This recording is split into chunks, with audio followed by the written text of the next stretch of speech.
Hi guys, in this video we have to discuss about the structure of human female reproductive system. This is a very important long question.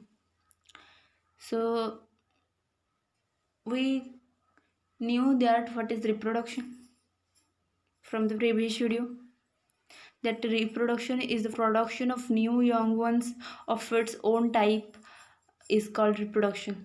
Every animal and plant want to improve their generation and they produce its new young one or offspring, that is known as reproduction. So the female reproductive system of human, in female reproductive system of human, that consists of 6 parts. One, a pair of ovary, a pair of fallopian tube, uterus, vagina, vulva and accessory gland. These are the organs. Let's see. Ovary. These are a pair of almond shaped structure. Do you know almond? Like this. Okay. Pair of almond shaped structure. Ovaries are paired. They are almond shaped structure. Almond shaped structure. One on either side of the vertebral column. They are present. This is ovary. These are present outer side of the vertebral column in the abdominal cavity. This is the abdominal cavity, and these are the ovary. Two ovaries are present. Okay. Each ovary is about 1.5 to 3 centimeter long and 8 millimeter in thickness. It is attached to the dorsal abdominal wall. This is dorsal abdominal wall, and ovary is attached to the dorsal abdominal wall through mesovarium and ovarian ligament. So the ovary is attached to the dorsal abdominal wall through mesovarium or ovarian ligament. So let's see the figure. This is oviduct or fallopian tube. Oviduct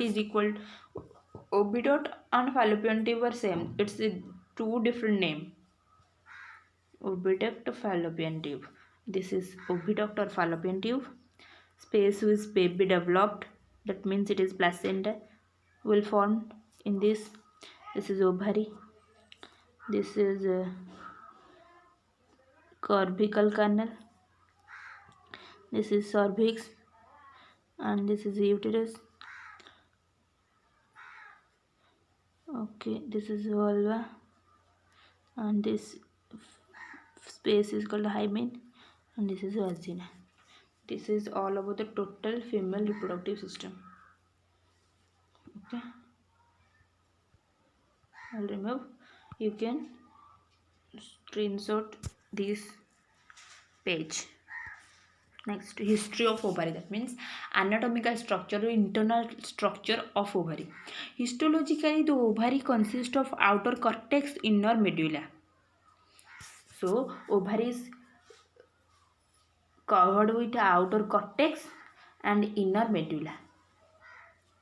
The outer core of the ovary is formed by germinal epithelium. The outer cover is formed by germinal epithelium. The interior part stroma consists of connective tissue, and it consists of connective tissue. Okay. Blood vessels and nerves. So interior part called stroma. The interior part is called stroma. Outer is cortex, inner medulla, two layer of the ovary, and the interior part contains stroma, which consist of connective tissue, blood vessel, nerves.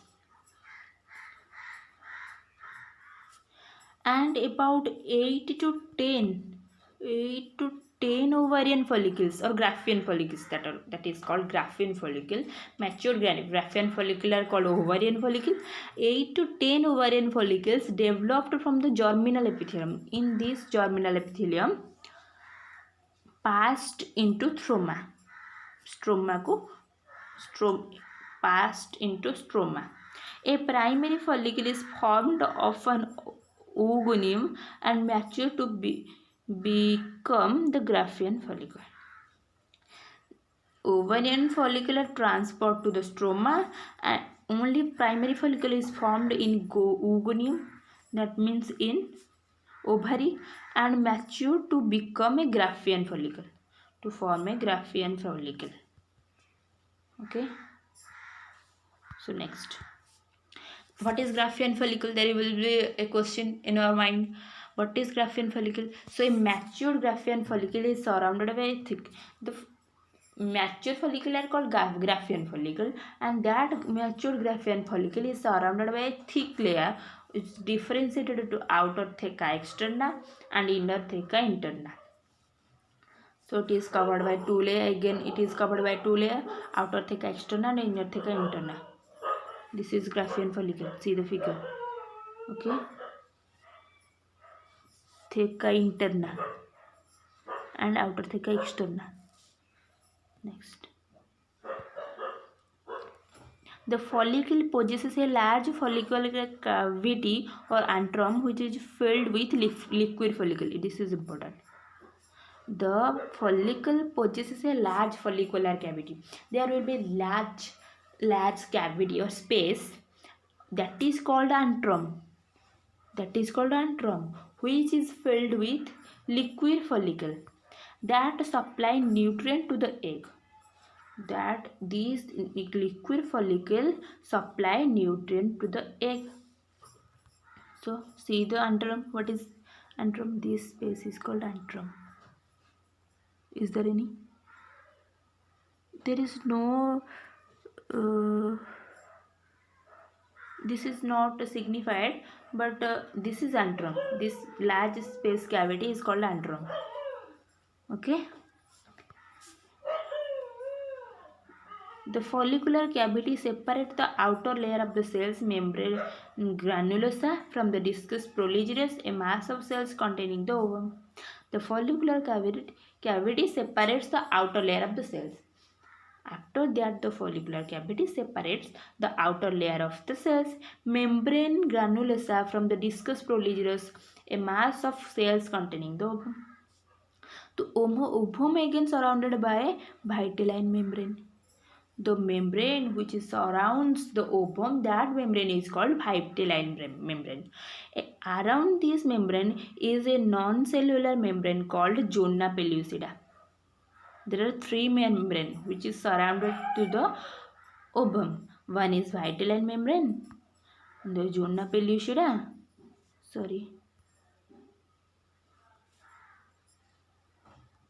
This is zona pellucida, encircled by a mass of cells called corona radiata.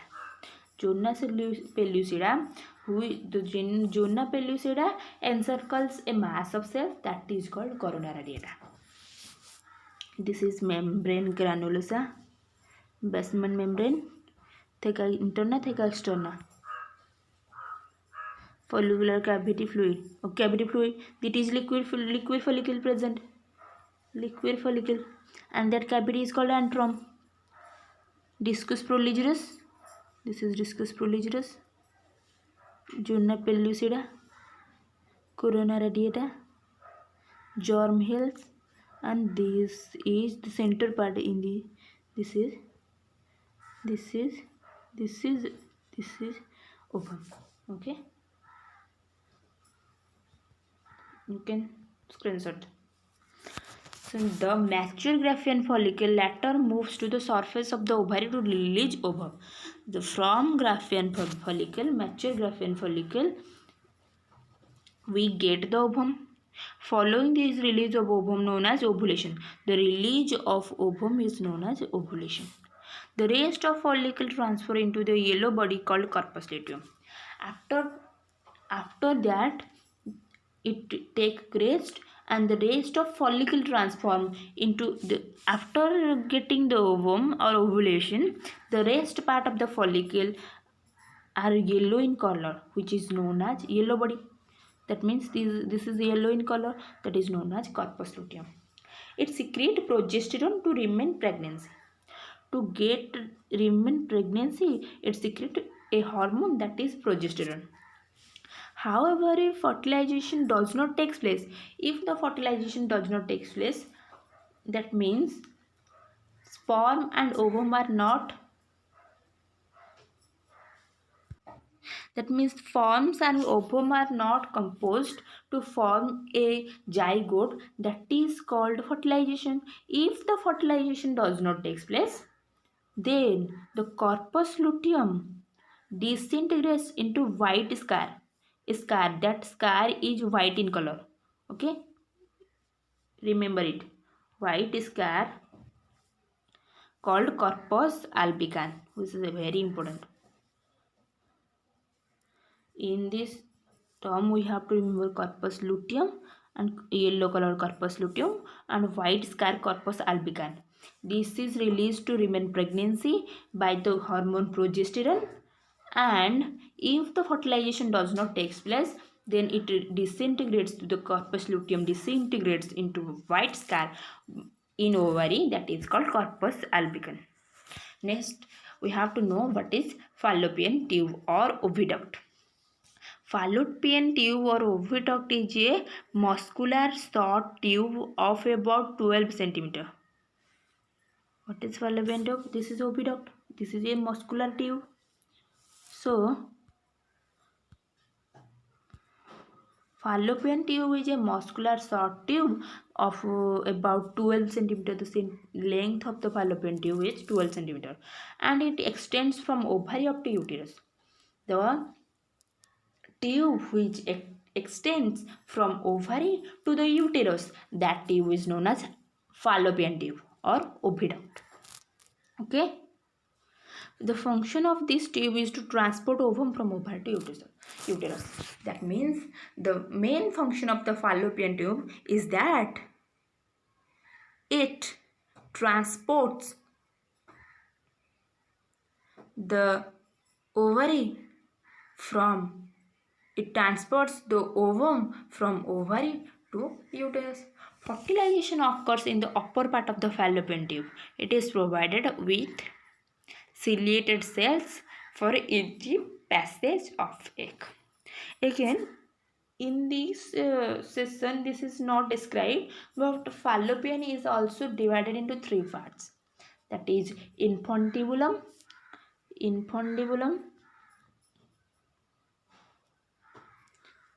ampulla,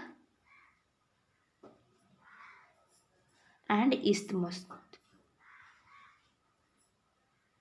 Okay, infundibulum is a fallen-like structure, and there is a large number of finger-like projections are present. And ampulla is the middle part where fertilization takes place. The main part in which the fallopian tube fertilization takes place, we know, but in ampulla, the main part is ampulla where fallopian where fertilization takes place, and isthmus is the last part of which is joined to the uterus. Okay, remember it. Then uterus. It is a hollow muscular structure situated in the pelvic cavity. Uterus is a hollow muscular structure situated in the pelvic cavity.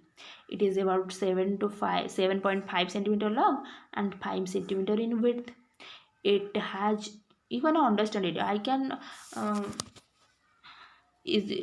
read all these things.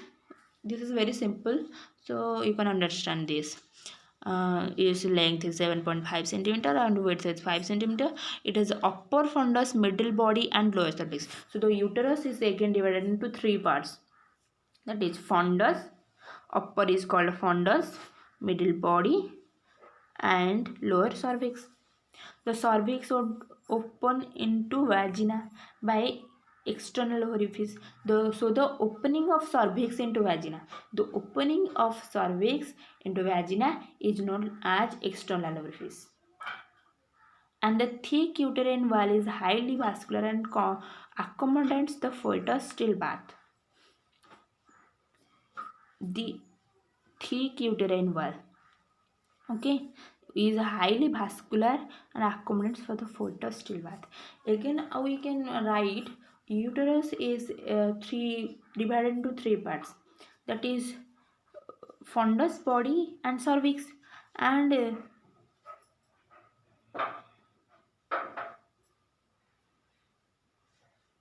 again, in this uterus, fetus is present till birth. The uterus, the function of uterus is that it in this uterus, the passage of food and the total nutrition of the food to the fetus takes place inside the uterus. Okay, next, vagina. Vagina is a tube of about 10 centimeter length in the adult female. In virgin girls, the vagina is also called virgin girls. The external opening of vagina may be covered by thin membrane called hymen. Okay, virgin girl. The internal opening of the vagina may be covered by a thin membrane. That thin membrane is known as hymen. Vagina receives the penis during intercourse and forms bath canal. Through vagina, the bath of the baby takes place. So this is also called bath canal. Okay, this is also called bath. And we can say this is the copulatory chamber. The vagina is also called the copulatory chamber. Okay, next, vulva. It is external female genitalia. So the external female genitalia is vulva, which extends from vagina to exterior. This extends vagina to the exterior. It includes vaginal orifice, labia majora, labia minora, clitoris, Bartholomew glands. A small piece of shaped erectile tissue called clitoris is present junction of the two labia majora. It is homologous to the penis of the male. Okay, clitoris is homologous to the penis of the male. Now, what is the accessory glands? The two bean-shaped Bartholin glands are present on either side of the vaginal orifice. Two Bartholin glands are present on either side of the vaginal orifice. The secretion of Bartholin hormone or glands helps to lubricate the wall of vagina during intercourse. Okay. Now, the total long question of female reproductive system is completed. I think you will like this video, and I can speak English fluently, so please neglect my speaking style. And if you want to know anything regarding the subject, you can comment me in the comment box. If you like my video, then please subscribe my channel. Thanks for watching.